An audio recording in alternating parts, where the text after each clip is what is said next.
Everybody. Hello, everybody. All right, here we go. All right, so I did the Betsy Ross myth.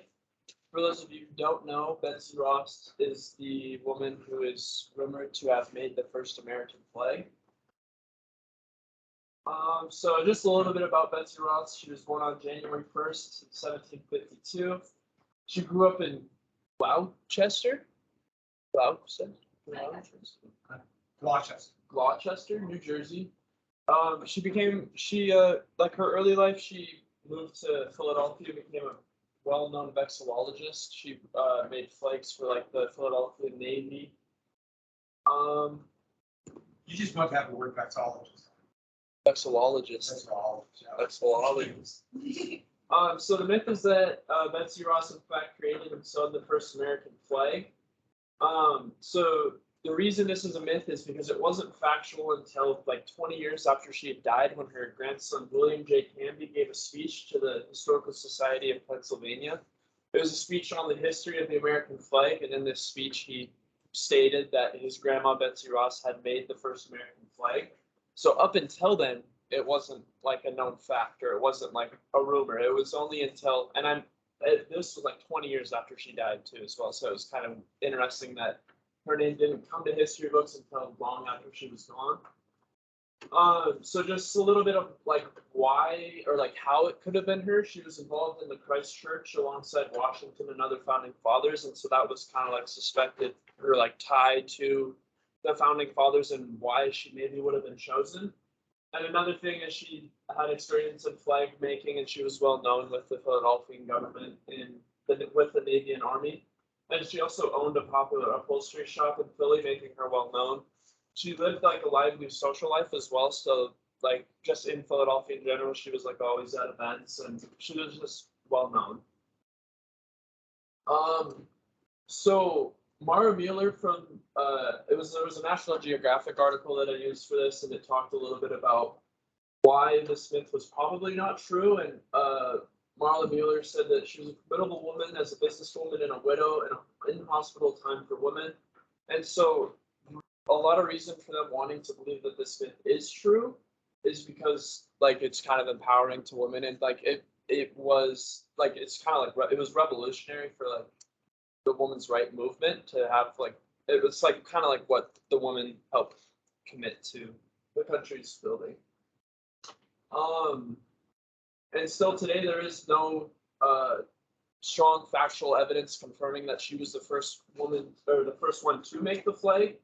So as of now, it's just an old folktale. And that's her logo for her shop that she had in Philly. I think that it's kind of weird that they like just accepted it, especially like the Historical Society in Philadelphia. Like they had no evidence, and it was just the grandson giving the speech, and they were like, "All right, yeah, this is true." And after that, it was like Betsy Ross was just known as the woman who made the flag. There was no factual evidence. So, but I think that we've gone so long with it being believable, there's no point in redacting it now. So, yeah, that's my opinion. And that's it. And that's the flag. That's her actual flag she made. Yeah. That's her Ross flag. All right, good job. I kind of agree, even though. If you go to Philadelphia, the Betsy Ross house is a major tourist. But I went because that's what you do. And it actually was kind of cool. Good job. All right. Who is next? Let me look.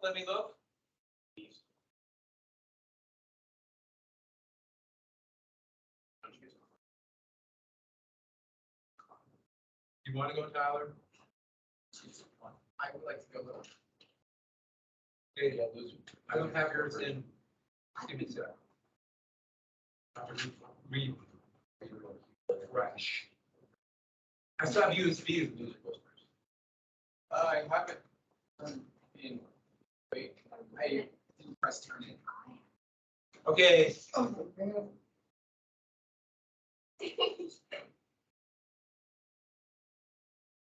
Too late.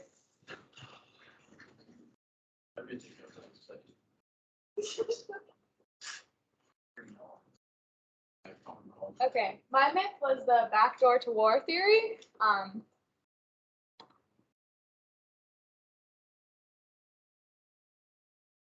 Oh, no. Okay. So a little bit of background.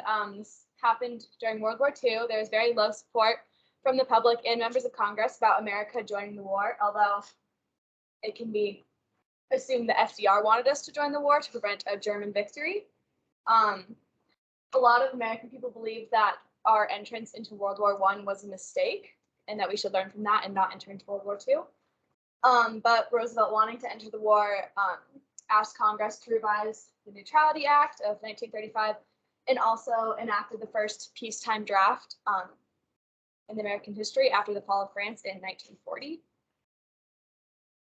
So I'm sure most of you guys know about Pearl Harbor, but just in case you don't, it was a devastating day in American history, December 7th, 1941.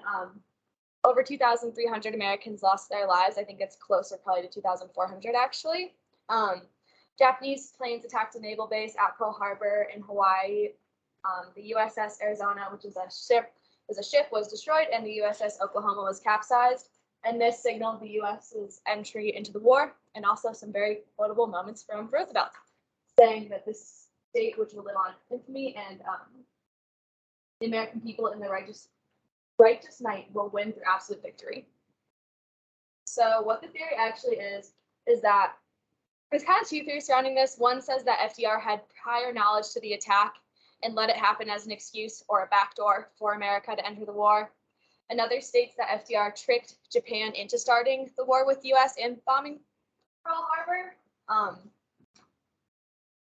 People who believe this are just, revisionists of history, people who want to believe something different than what's commonly accepted. No credible person or historian has ever backed these claims that we know of. And then as for why Pearl Harbor probably actually happened, historians have basically chalked it up to a combination of misclues, intelligence errors, and overconfidence, which kind of results in a lot of things, actually. In regards to how I feel about it, I don't believe that FDR knew Pearl Harbor was going to happen or encouraged it to happen.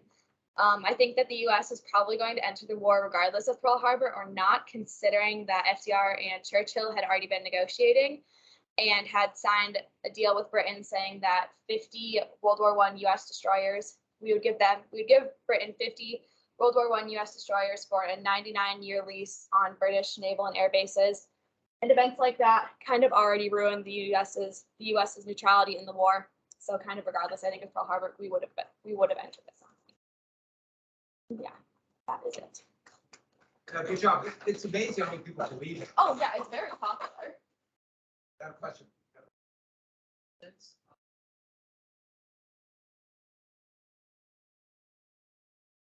not how that works.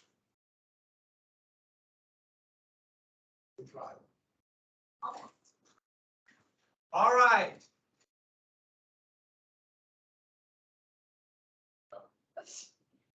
Good job. Very good.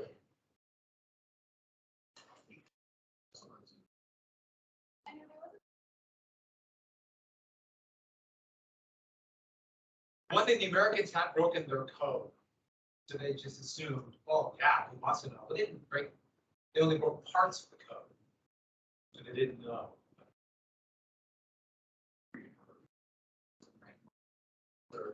You're still just viewed.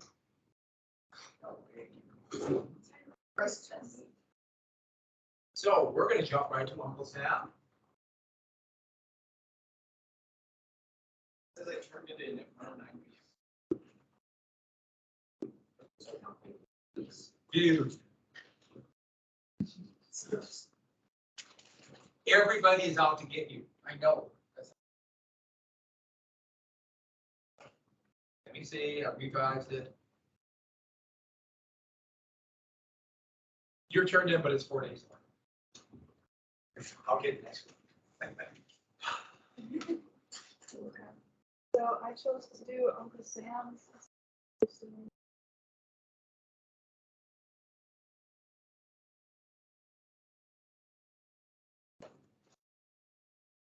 Just a little bit of background. Before we had Uncle Sam, we had Columbia, which is now the symbol of the Columbia Pictures or whatever it's called. Used to be. And then came the Statue of Liberty and Uncle Sam, and they both kind of, everybody went crazy over them.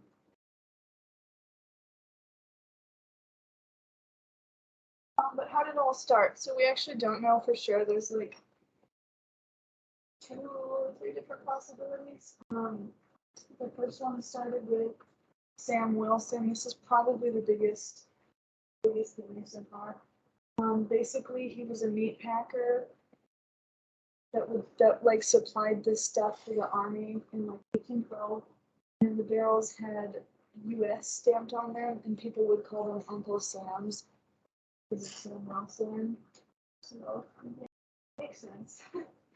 And then there was a diary entry that they found from a 16-year-old sailor that had served on the USS Wasp, and he wrote that, "I swear that Uncle Sam, as they call him, would certainly forever have lost the services of at least one sailor." Is what he said. So it kind of shows that like Uncle Sam was probably part of Navy like lingo back then. That was interesting. What we do know is that the current design for Uncle Sam comes from James Montgomery Flagg, who originally started making posters about Uncle Sam using his face to help sell war stamps. It also could have been inspired by a like play character called Brother Jonathan, who like was beside this British character. It was this whole thing. What we don't know, so we really don't know a lot. Nobody really knows for sure where any of this started. So, kind of a mystery. So public reaction, obviously extremely popular. It's everywhere. Used as propaganda, became a nickname for the U.S. Uncle Sam. All of that stuff. Resulted in history. Obviously became one of America's most iconic symbols. As you can see, he was in like a DC Justice League episode or something. My personal opinion, the Navy slang makes a lot of sense, but the barrel theory does too. It's pretty 50-50, honestly. So. Oh, that's the British poster Mm-hmm. that the American poster was copied on. That's one kitchen. Copied on. Any question? You think it might be the barrel? I think it's a combination. Yeah, probably. I think so. There was a big naval yard in Philadelphia, so a lot of sailors. Mm-hmm. So there might have been Uncle Sam's call, and then was supplying to meet the soldiers in the war of 1812. Yeah. Isn't that a good one? Yeah, Uncle Sam's a good story. All right, good. We'll see. We'll see.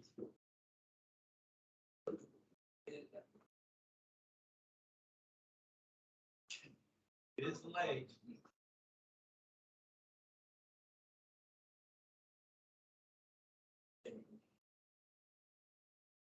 Nice job, Sid. These are good ones. I like these.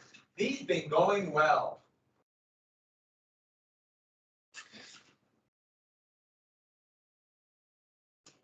So my myth was the strength of the Soviet military during the Cold War, and specifically in the 1980s.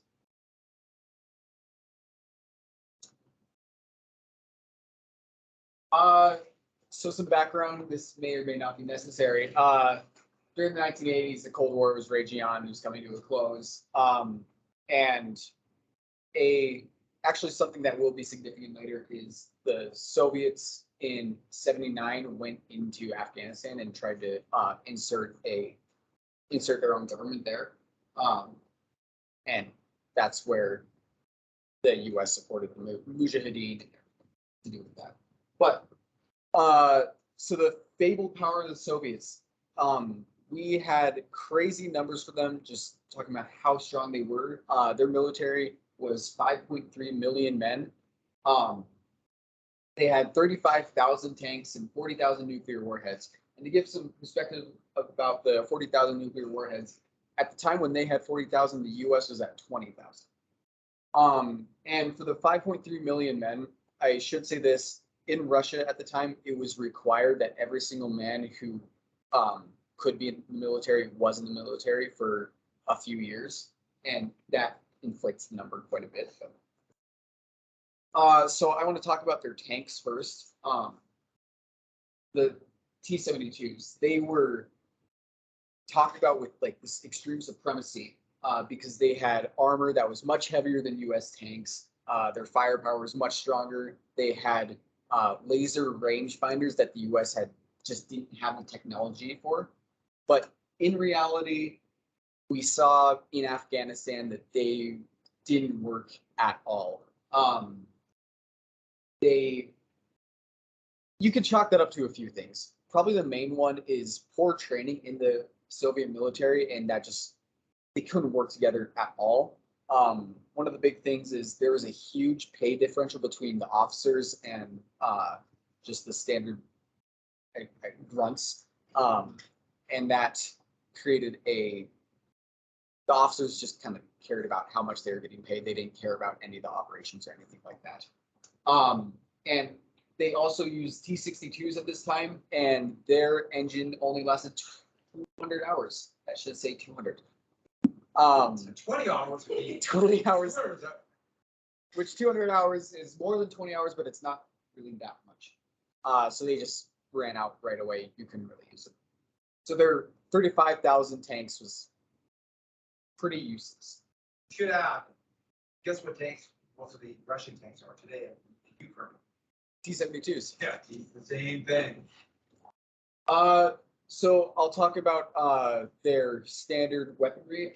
So they started out with the AK-47. That came in around 1947. And there were some pretty good benefits to the AK-47. It's very cheap to make, and it wouldn't malfunction. So you could put it through pretty much anything and it would still work. The only problem is that it was very, very inaccurate. It was sort of accurate up to 300 meters or 300 yards, and then after that, you couldn't hit anything reliably.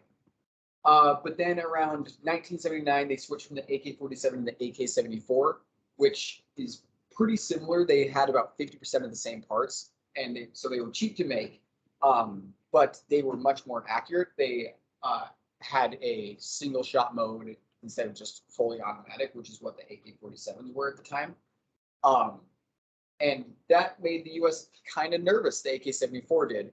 But that can be explained because its accuracy was greatly mystified. The Russians, they measure accuracy from assault rifles a lot differently than the U.S. does. What the U.S. does is they just take a burst at a target and then they measure just the distance between the shots that are on the target.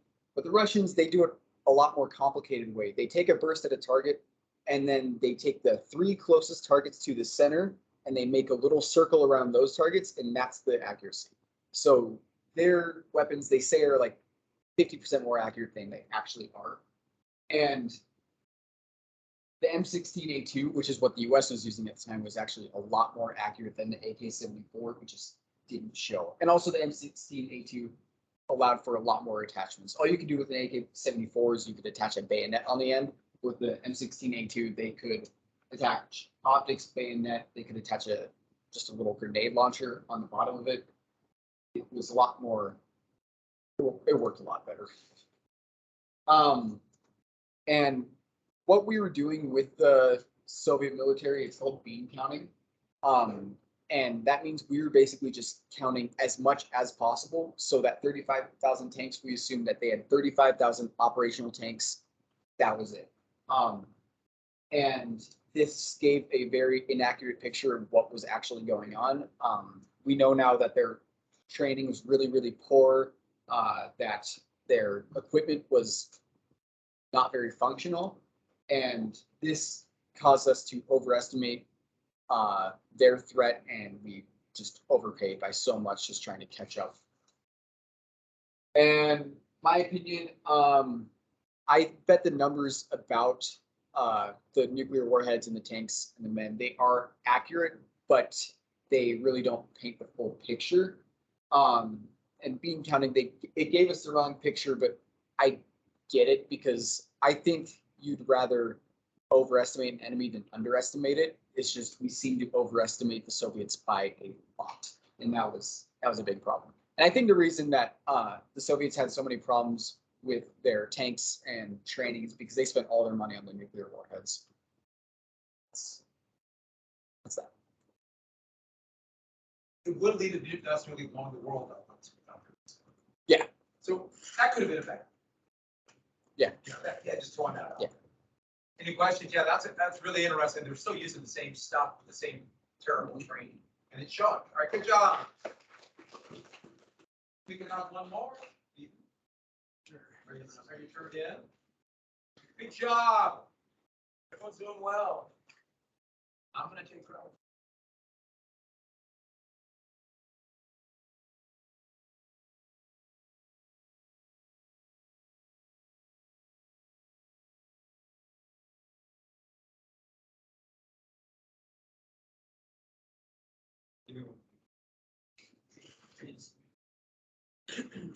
All right, good. Let's do it.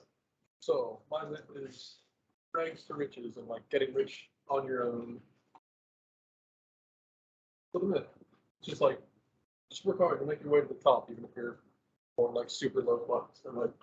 And I guess the main myth is that many influential figures came from like a lower working class. And this is true in some cases. There are a fair amount of people in history who have come from the bottom of the top, but for others, it's no. A lot of money comes from just inheritance, government aid, and pure luck. So this picture, Bert Dogger, he was just an author in like the 1800s who wrote about rags to riches stories. So the origins. So around like the time of the American Revolution, like late 1700s, a lot of people were just like uncomfortable with the idea of wealth. And they thought it brought like corruption, like all that. And then kind of around the time of the Industrial Revolution, the idea of like Protestant work ethic, kind of like independence, doing your own thing, self-reliance, that kind of became popular. So evidence against it nowadays, 64% American paycheck to paycheck, so there's not a lot of money to invest in like the future and grow wealth on your own. Most Americans have similar income distribution from their late 30s to their 60s. So like, if you were making like less than your keep the people around you in your 30s, you're probably going to make less than people around you in your 60s too. Dartmouth, Princeton, Yale, and Brown, and they all have more students from the top 1% than the entire bottom 60%, because a lot of people, they're smart from like work class people, but they just don't have the money to go to those big colleges. And some examples of history. Most U.S. presidents actually didn't come from a place of like, poverty or lower. Like Washington, yeah, I think it was his great-grandfather who was a member of the Royal Council, and then his father ran a plantation. William Henry Harrison, you know him for the log cabin campaign. I drink hard cider just like you. I'm log cabin too. But actually, his father inherited 6 plantations, so a little different. Theodore Roosevelt, his father inherited $60,000 in that time's money, which is about $1.3 million today. So, yeah. And then Andrew Johnson, he actually was born for like poverty. Not to say he was great, but or good.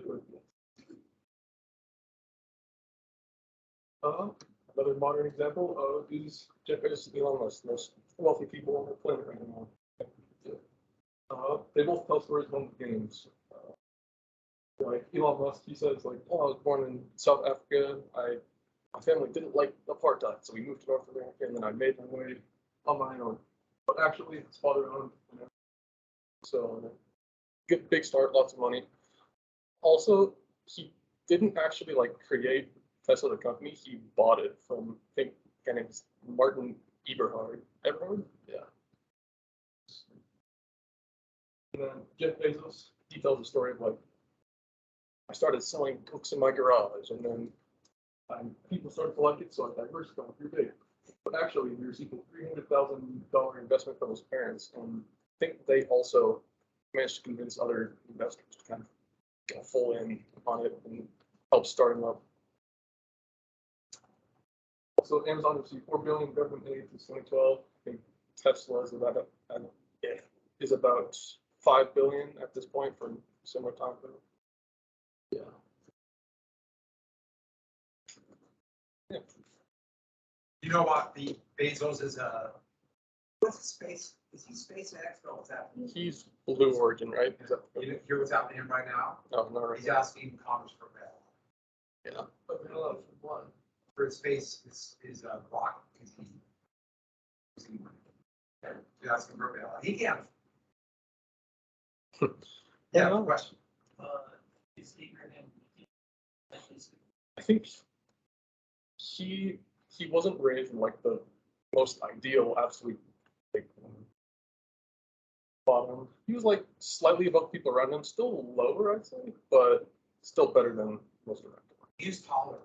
True, he was. He was poor, but not, he was, they had like, they owned their own money. Yeah. Bill Clinton was true.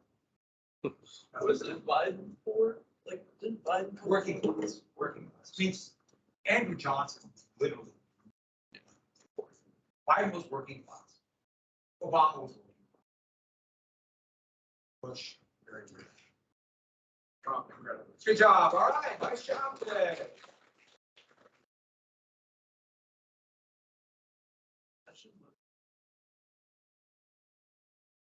Okay, let's do one thing really quick.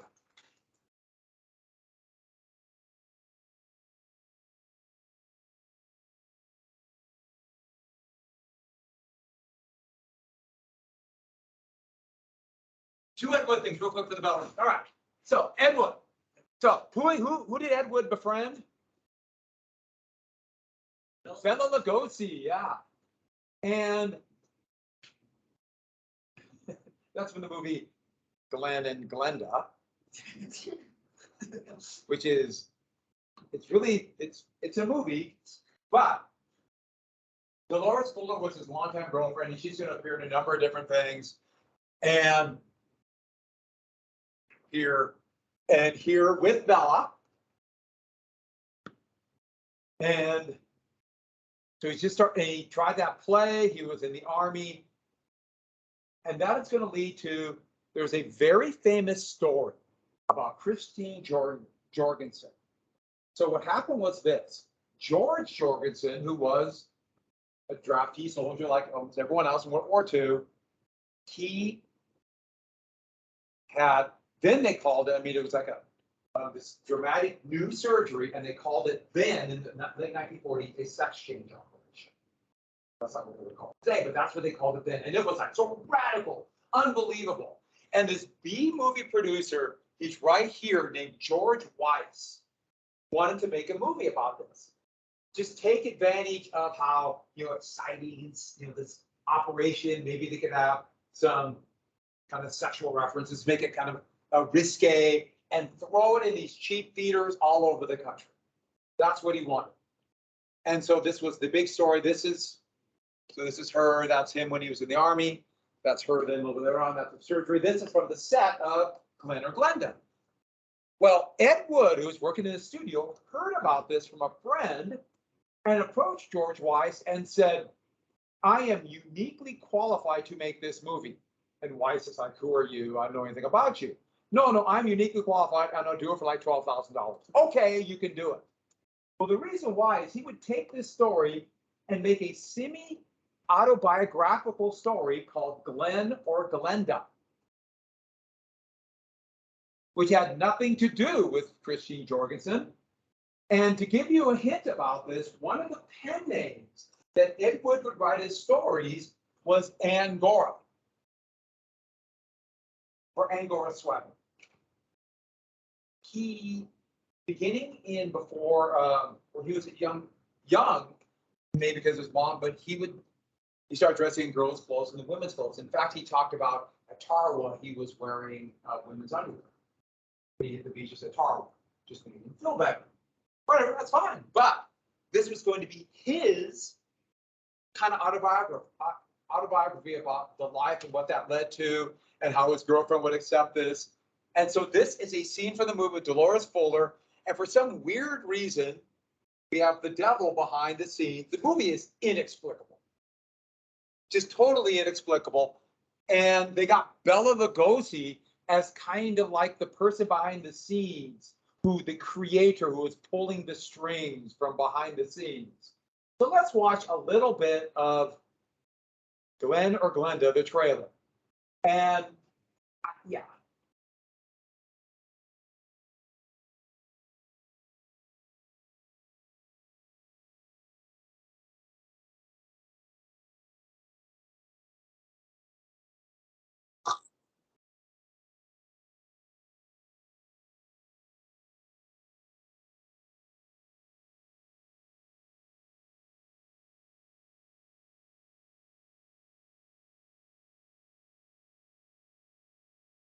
What is this thing?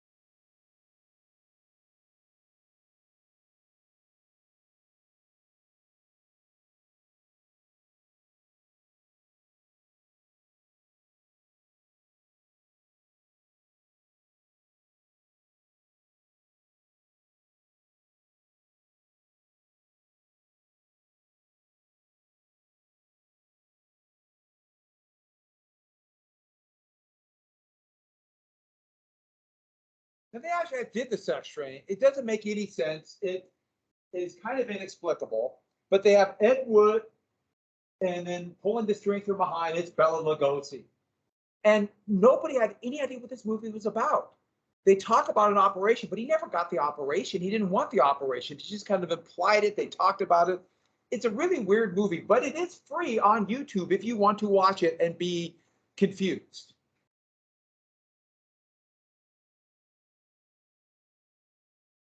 Here is Bela Lugosi's one of his scenes from.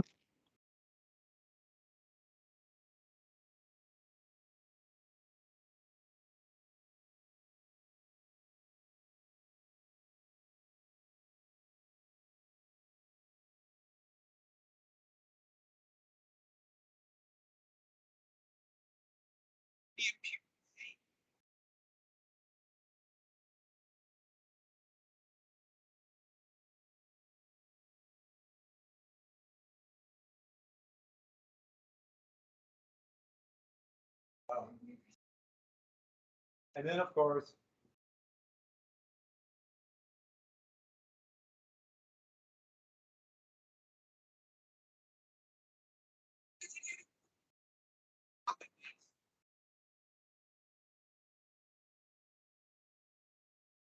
okay, that's Glenn or Glenda.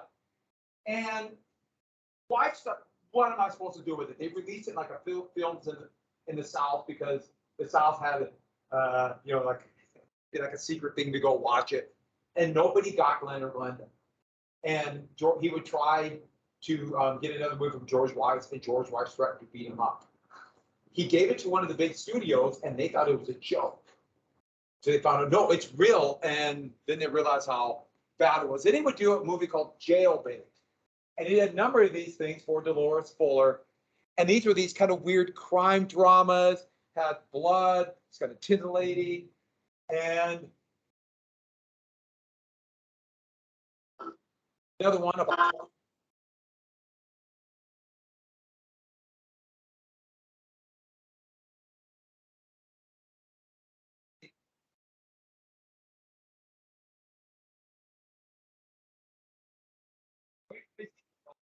gun.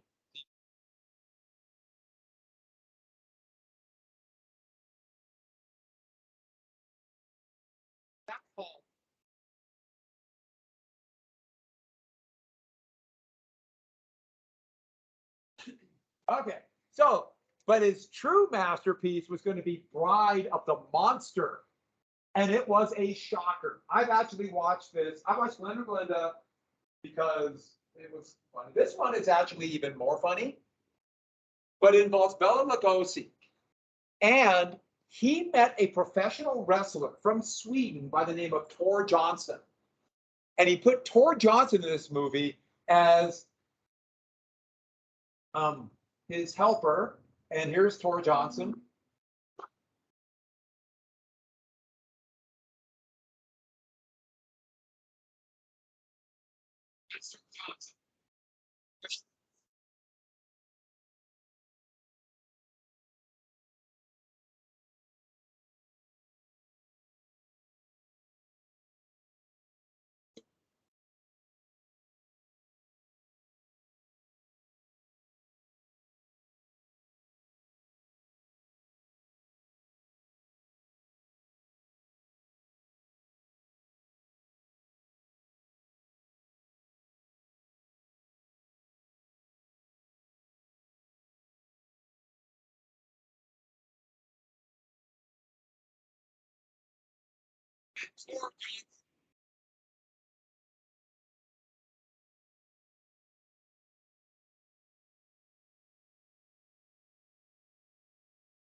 Okay, so I'll show you a couple more, and then we will watch Plan 9. Yes. Good is not a strong enough word. I will have to cry with Malden. There will be a few questions. It is so good. Let me rephrase that. It is so bad. It's wonderful. You won't. Yeah. It's indescribable.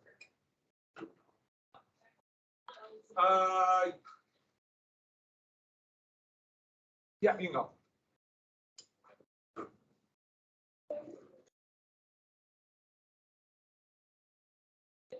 Good job. Good presentations today. Well done.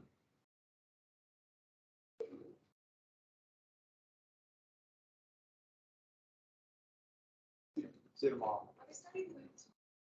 Yeah.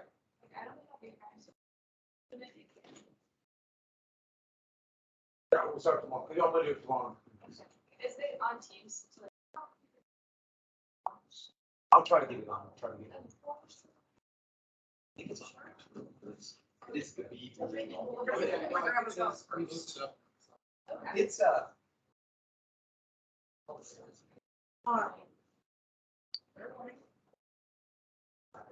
See you tomorrow. Good job on Uncle Sam. Oh, you got your packet.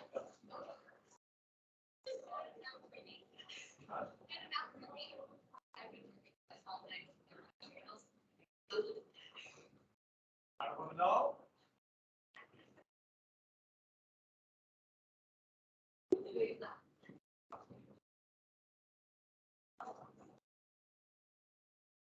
I understand. Someone's got to do it.